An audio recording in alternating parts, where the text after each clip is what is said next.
which legislation marks a significant step towards that goal.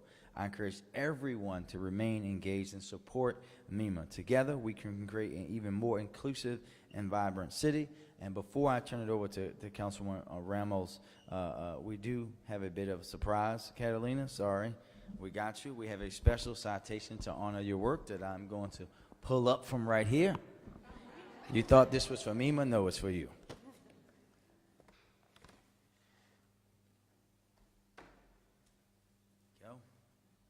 All right. This is a City of Baltimore mayoral salute.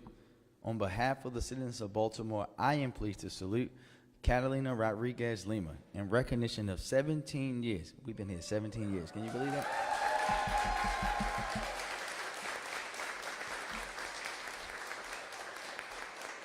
Of exceptional service to the City of Baltimore, including 10 years of service as the Director of the Mayor's Office of Immigrant Affairs. As we gather to celebrate the signing of Bill 23-0438 for the purpose of establishing the Mayor's Office of Immigrant Affairs, we must acknowledge your tireless advocacy and leadership, beginning with the establishment of the new Americans Task Force, whose recommendation resulted in the creation of Mima. Since 2014, Mima has worked to promote community well-being and economic development and the integration of immigrant communities by identifying needs and opportunities that immigrants bring to our city while developing public-private partnerships to strengthen the development of these communities.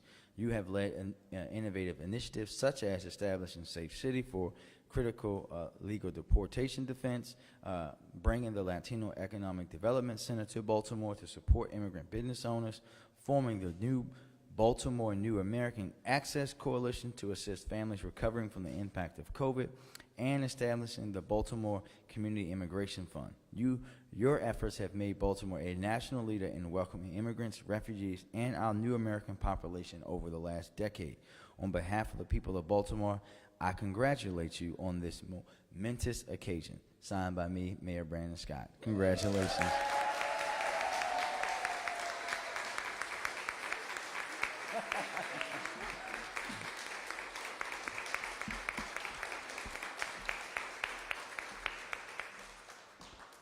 We got you good. And with that, I'll turn it over to Councilwoman Ramos. Councilwoman? Thank you, Mr. Mayor. Congratulations, and thank you for your amazing work. Let me just, hola, ¿qué tal? It's great to see everybody here. First of all, I want to thank you all for all of your work that you have been doing for our community. And I also want to thank my colleague Chris Burnett and the City Council. We voted this bill unanimously, because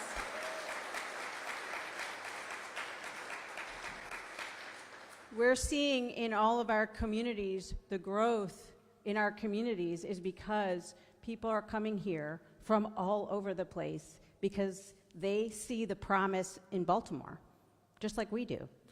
And this bill and this codification of this office sends a very clear message that everybody, no matter where you're from or language you speak or who you are welcome here in Baltimore City.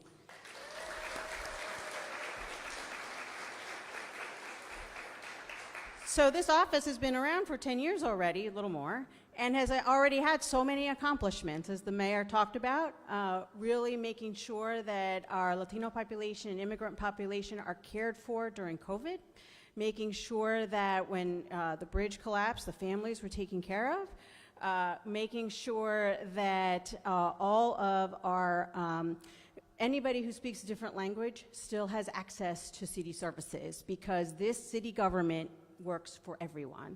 And so there's a lot more work that we have to do there, and that's one of the emphasis that the office will continue to do. So it was my honor to be able to sponsor this bill and work with all of you, work with the mayor and the council to get this done, because this is a momentous occasion in our city. It is important for us that we recognize that people are coming, and we have to be ready. And this office will continue the work that they're doing in order for us to be ready. Again, another example is in our school system, 20% of the students in our public school system are Latino, okay? that number is growing. The number of languages spoken in our schools is growing. We are acknowledging today that the immigrant community, people coming to Baltimore, are so important, and we want to be ready. So thank you all. Thank you, Catalina, for everything you're doing. Thank you, Mr. Mayor, Councilman Burnett, and thank you all for continuing to do the great work that you're doing, and I'm looking forward to working with all of you. Thank you.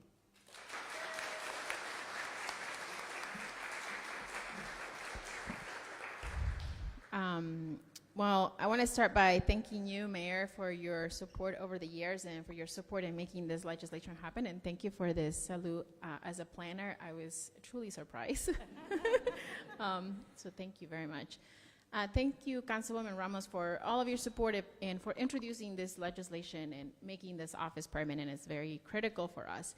And Councilman Burnett, thank you for your support in language access. I am really grateful for you, and please know that you have a special place in my heart for that. I also want to thank the partners for your support over the years. Mima's work would not be possible without the contributions of deeply engaged community stakeholders inside and outside of the city. Please know that I am greatly honored and grateful to be able to get to work with you every single day. I also want to take a minute to thank the Mima staff, small but mighty. Raise your hand.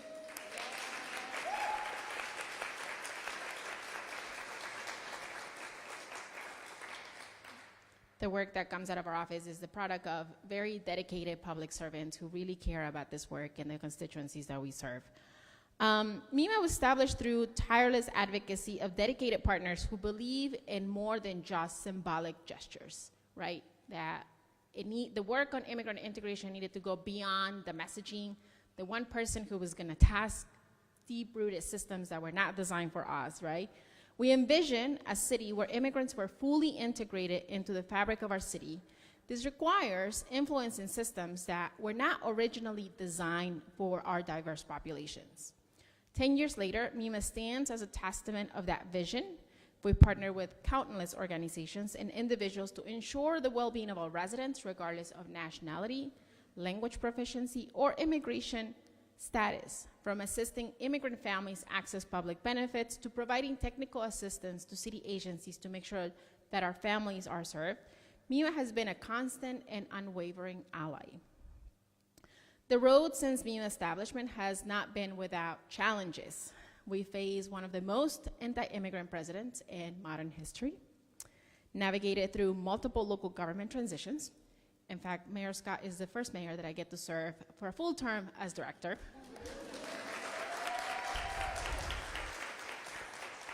And endure a global pandemic that disproportionately impacted our limited English proficient and undocumented population. Despite these obstacles, the resilience of our communities and our partners has prevailed, and their determination continues to guide our path forward. The work of immigrant integration cannot be accomplished by government alone. The COVID-19 pandemic and even the recent Key Bridge collapse taught us that trusted community partners are essential in ensuring that immigrants are served properly. Mima is a piece of a larger puzzle, in many cases acting as an institutional glue that binds our efforts together. We coordinate and maximize resources to ensure delivery of necessary and timely services to city residents. As we move forward, Mima will continue to be a beacon of hope and support, serving as a hub for technical assistance, immigrant engagement, information dissemination, and advocacy, benefiting both our immigrant residents but also the greater community. Finally, I want to emphasize this last piece. Today's legislation ensures that Mima's mission will endure for years to come. However, its success depends on all of us in this room. We must remain vigilant and proactive, ensuring that Mima remains an important component of our local government. As advocates, service providers, and partners, your roles are crucial in holding local government accountable and ensuring that immigrants are prioritized. Together, all of us here, we are Mima. And together, we will continue to make Baltimore a welcoming city. Thank you.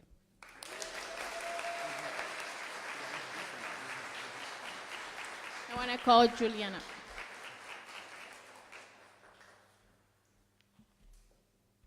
Buenos dias.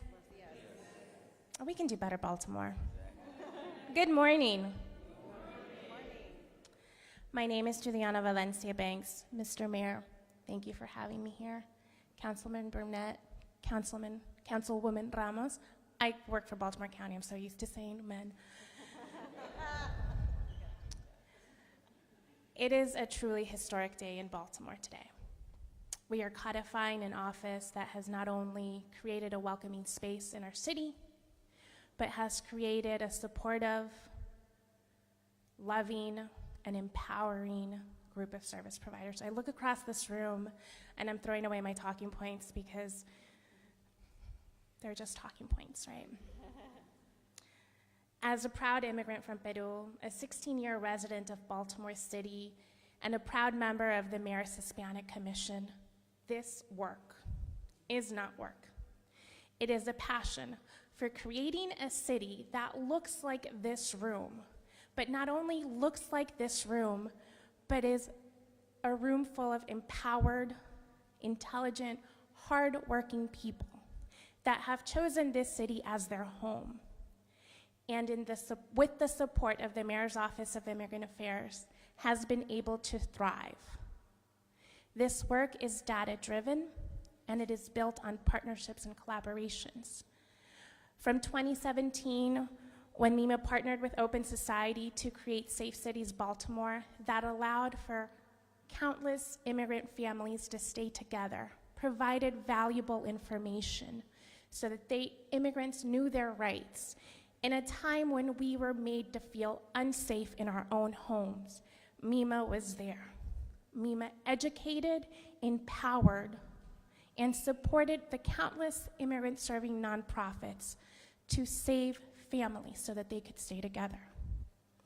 In the middle of the pandemic, when folks with limited English proficiency had nowhere to turn, where information wasn't available that was linguistically available, that was culturally competent, Mima was there. Mima saved lives with the insane hours that its staff worked. As a former service provider and somebody that has watched these programs from a first-person perspective, overseeing many of these programs created by Mima, I can tell you they saved lives. And as Baltimore County's Chief of Immigrant Affairs, every day I look at Mima and say, how do we take the county there? How do we continue to make programs that not only empower our residents, but create safety?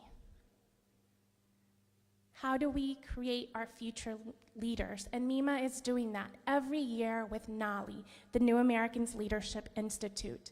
It's empowering and it's encouraging our young immigrants to be the future leaders, because I know in 10 years, this council is gonna be full of NALI graduates. And as the mayor mentioned, most recently in the tragic collapse of the Francis Scott Key Bridge, Catalina immediately mobilized the team at Mima so that we could provide and work together across jurisdictions with trusted community partners, support for these families. Also, it did the hard work of fundraising and making sure that while we acknowledge that money will never bring back those fallen men, money will keep lights on, will keep mortgages paid, will keep food on the table. Mima does this with trusted partnerships and allies. Mima's approach to doing this work is not only for the community, for the well-being, but it is sustainable, and it is something that we can continue to scale and sustain as long as we have the partnership of the administrations, that we have city agencies that are willing to work hard, and partners. Because Baltimore, we can do better and we should do better. Mima has done a lot. Don't exactly know how the Mima staff does it, but they do it and they make it look easy. But we need to do more, because Baltimore, when our immigrant communities thrive, we thrive. We are a stronger and richer city because of our diversity. We are a stronger and richer nation because of our immigrant communities.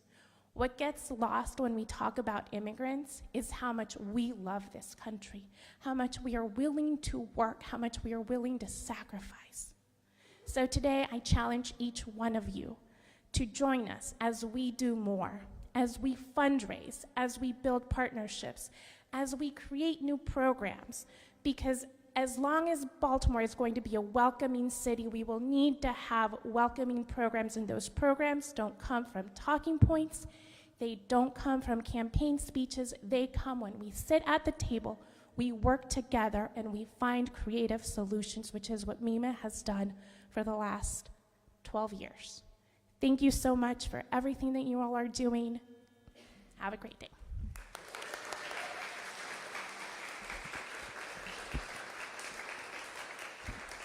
Next, we will hear from a former neighbor of mine and someone that I've known for a long time.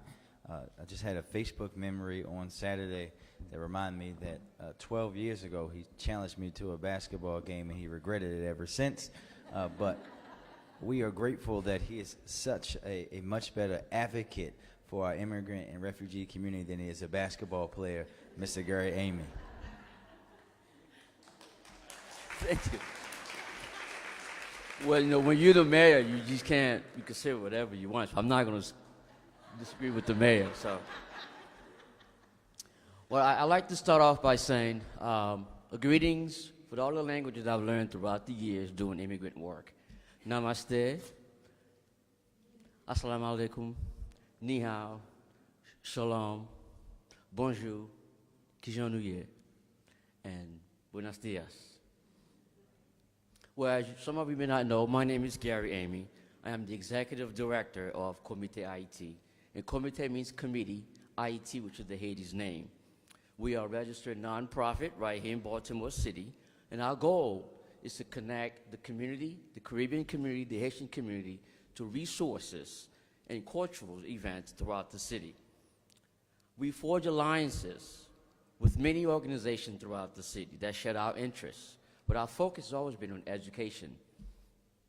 That brings us to why I'm here, to support this codification of this bill, sponsored by Councilwoman Odette Ramos, supported by our great friend here, Councilman Burnett, and of course, ex-current friend, mayor, basketball player who pushed me around, our great mayor, Brendan Scott. Thank you, sir. I want to emphasize the role that Mia has lived in immigrants' lives throughout the city. Mima is not just policies and procedures. It serves as a cornerstone to support inclusion in immigrant communities. First, Mima assures that all services throughout the city, all residents, regardless of your background, is supported by, from economics and well-being and education, as Catalina always talked about. Thank you for your support. These initiatives are designed to break down barriers that will provide a pathway for all immigrants and locals to thrive. Secondly, as a Haitian organization, we pull from Mima's services, especially through our community engagement. Lastly, I would like to, based on the relationship Mima has provided the immigrant community, we understand that Mima will continue to advocate for all immigrant representation. But what I also want to emphasize is that the work that we're doing, we also need to reach out to the local community, because without the local community, the immigrant community will not be thrive. So I challenge all of us, the Black American community, which I belong into as well, they are crying for us to reach out to them as well. So let's do a good job to reach out to the local community. I can give you an example how Mima has been instrumental in guiding our organization throughout the challenge, especially of COVID. They provide crucial support, and I think Joanne talked about language access, and thank you again, Councilman Burnett. The Haitian community, the French community, as you all know, that language is a big issue for them. It's valuable, so that services that Mima provided, it dispelled misinformation throughout the African diaspora community. In conclusion, Mima's commitment to inclusion and support for immigrants is not just a matter of policy, it reflects a shared value and inspiration. Codifying this bill allows Mima to build a stronger more resilient community. Wherever you are, wherever your background is, you have the opportunity to succeed in Baltimore City. Thank you, Mayor. Thank you, Councilman. Thank you, Councilman, with that. Thank you, Mima. And thank you all the staff of Mima. And thank you for all of you. Merci beaucoup, and have a wonderful morning.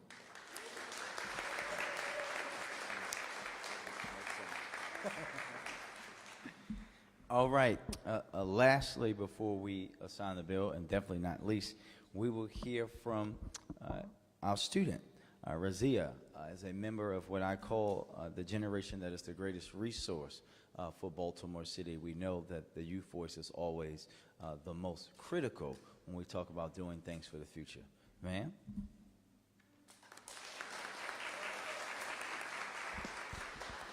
Hello everyone and good mornings. My name is Razia Rizada and I am from Afghanistan. My first language is Dari. I come to the US with my families and my school name is Ace. I'm going to 11th grade next year. Afghanistan is made up of different ethnic groups. Due to some problem, we could not stay in our countries. We left our countries on August 2021 because the Taliban took over our countries, and we come to America in different ways. Before coming to America, I wanted to know about things like learning English, school rules, and living rules in the United States, and about the peoples and their cultures. I gained a lot of experience from my trips from Afghanistan to America, how to live in a foreign country, how to follow the rules, and how to make it our homes. We have the tradition we had in our countries, and our family are with us, and also we are living in a society where we can live without stress or harassment and without other problems. And it is very useful for us to come here because such an event is very useful for us, and we are the young generation, and we should do our best to help ourselves and the futures. And thank you to all you to listen to me, and I wish you all success.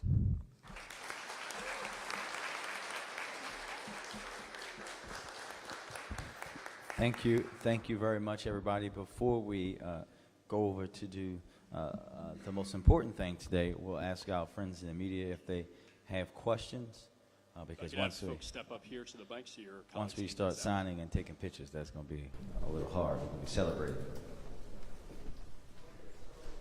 Ma'am? Good morning. Good Does morning. Mima offer services to anyone regardless of their immigration status? Yes. Again, this is Baltimore. We are open for all Americans and people who want to come here and live in this city, live in our country, and do that the right way, right? We're going to continue to do that. I always have to, when we have questions like that, remind everyone that unless you're the descendants of indigenous people, which I just happen to be in part, your family were immigrants. And we also always have to be reminded that this country was built for free by my ancestors, who were forced immigrants into this country. So this whole movement around being anti-immigrant in this country is really anti-American, because when you think about what this country says it stands for, and bring me your poor, bring me all of these folks, and being a melting pot, this discussion on whether we should not allow people in is just ridiculous, because if that were the case, then we would be having discussions about making sure that those who built this country for free and their families are being compensated for that financially.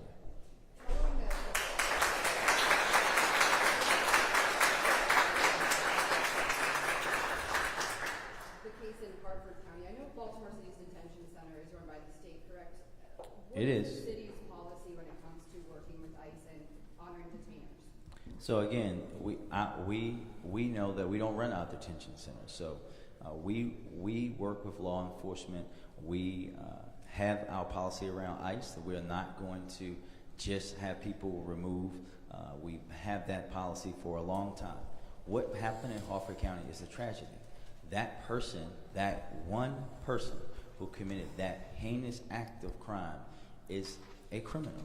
is a despicable human being, but we cannot allow that one person to be judged to be a representation of every immigrant, right? And that came to this country in its history. Because again, if that were the case, if we were judging people, immigrants, based off the actions of one, you wouldn't be here. I wouldn't be here. None of us would be here because our indigenous brothers and sisters would have sent everybody home a very long time ago. So what is the city's policy? The city police policy? I've already answered that question. The policy has not changed in recent years, and it won't change as long as I'm here. Ma'am? Hold on, I think the mic went out. Sorry about that. Jessica Albert with WJD. Hold on, Jessica. Can you hear me? Now you're good. There we go. I have some off-topic questions Yeah, about you the got it. officers who were, or BPD staff members who were reprimanded following Brooklyn Day. Just wanted to know what your reaction was to this and what you would like to say to the community about the response that day. Well, first I'll say what I said that night, right? Before any media was there when I first arrived, that we, and said to the community, we were going to do a deep investigation. We're going to hold any and everybody responsible for anything that they did. I want to thank the PIB, also known as Internal Affairs, the ACC, and the DRC for their diligent approach to this investigation. The Brooklyn mass shooting has left deep scars for all of Baltimore, but especially that community in South Baltimore. And that was made clear by this investigation, that these things were preventable, were it not for the inaction or missteps of folks who had a responsibility to protect the residents of that neighborhood, right? And that internal investigation and the consequences from that, stand on that. I stand by the recommendations. They are fair. We have to hold people accountable, and as I said that night, we will hold folks accountable. And this, I hope, is another step in the healing process for the residents of Brooklyn. And I know that I built relationships with so many of them over the last year that I'll be hearing directly from some of them today about what they think. But it's just another step in the accountability for what took place there. But it's very fair and very direct. We were not going to hold any punches or hold back. If people did things that they shouldn't have done or weren't supposed to be doing or didn't do what they should have been done, I said they were going to be held accountable, and now we have to go through the final step of that process. Do you think these reprimands will prevent similar situations from possibly happening, or if there's another Brooklyn Day next week or something like that? Well, we don't even want to put that into the atmosphere. But what I'll say is I hope that everyone, not just in BPD, but across city government, sees that if you don't do your job, you will be held accountable, period. And I don't care who you are. I don't care what agency you work in. If you don't do your job and we're able to, through investigation, find out that you didn't do your duty, that you knew you were supposed to be doing, this is going to happen to you. Mackenzie? Hello. Same topic. When it comes to other agencies that were involved that day, do you believe that there should be disciplinary actions taken against other employees, specifically the Safe Streets workers who were there? I think that we've already done that process, Mackenzie, and when you know that folks have a sworn duty to do things and that we know that those were ignored, we see this action. And if there's going to be further action and changes, we will be announcing that. We know that this has a process, as you know very well, a process through internal investigations and through PIB and AAC that is in law, that we have to follow a particular process. And if there are others, they will come. But as of right now, this is what we're talking about because we have went through that process and we've seen what we saw. And as you know, I can't go into further details because there is another step. But what the recommendations are very fair and are very, I think, responsive to what was done or not done. Given what we saw come out in terms of the escalation policy that is now in place for Safe Streets workers, the fact that that was not in place at the time of the Brooklyn Day shooting, knowing the intel that was not passed from Safe Streets workers to City Hall or to the Baltimore Police Department, should those Safe Streets workers face discipline if something like that were to happen again, given the protocols that are now in place? If, right? And that's a big if. But I think that also you have to be reminded when you look at where the information for Brooklyn Day lied, right? We are not going to allow this to be made into a thing, Mackenzie, where it's like, oh, we're only going to focus on whether Safe Streets should be held accountable. This is about everybody. If anybody violates any policy that is on the books for city government, we will hold them accountable, period. Barry? Barry Service, WBAL TV. Hold on, Barry. The light keeps going off. It just came back on. You're good. Thank you. One of the things you just mentioned about hearing from them directly, you're talking about the people who live down in the Brooklyn area. Are you meeting with them? Can you elaborate on that? Are you meeting with them today? What's happening? So I'll be there next week, but Barry, I have built a lot of relationships with individuals and families in Brooklyn homes since then. I talk to some of them more frequent than the others. I just saw some recently in Cherry Hill, and I know after this comes out today that some of them are going to reach out to me directly and tell me what they think in a very Brooklyn and Baltimore way. But you know, my office, especially Monsi and we have spent a lot of time down there and spent a lot of time talking with those families in Brooklyn. And you talked about healing. I'm just wondering about the families of the two victims who were killed and also the other people who were injured. What do you think this message says to them now, dealing with this disciplinary action? What are you hoping it says? Again, just like I said, that we would find individuals who were shooting and hold them accountable, which we know we've been through part of that process. I said that night and thereafter that we were going to do an investigation and find anybody involved in BPD and otherwise that did not stand up, and we were going to hold them accountable. I hope this sends the message to them that I was dead serious and I'm a man of my word, and that no matter who these individuals are within the department or otherwise, that we're going to hold them accountable. Sir? How you doing, Mayor Scott? You guys getting kind of tall over there, man. Yeah, just started with WBAL Radio. The guaranteed income program that you discussed yesterday, the last payments are going to be next month. Yep. Any plans for that next chapter? Anything with that in the future? We'll see. I think that just and welcome, sir. I hope you're not coming from Pittsburgh. If you are, we have things to discuss, but that's later. But I think I said this yesterday at the press conference. We have to think about what Mayors for Guaranteed Income as a program is about. It's about groups of mayors around the country doing these pilots for different parts of population, so that we can make the case to our federal government that this is what we should be doing nationwide. Whether we have another pilot or some continuation is still left to be seen.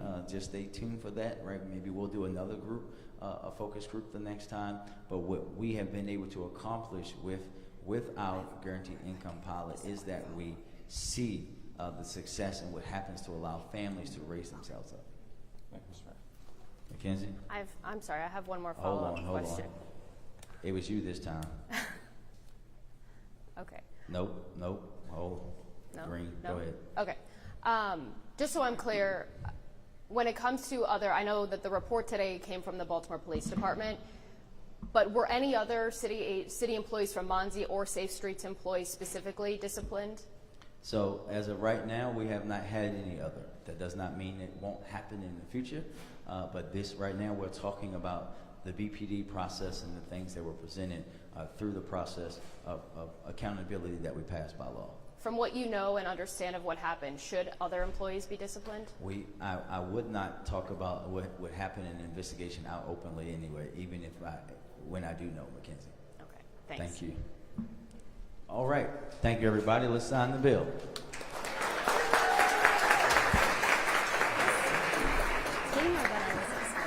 And you guys don't have to sit down anymore. You can come close. Come on. Oh, yeah.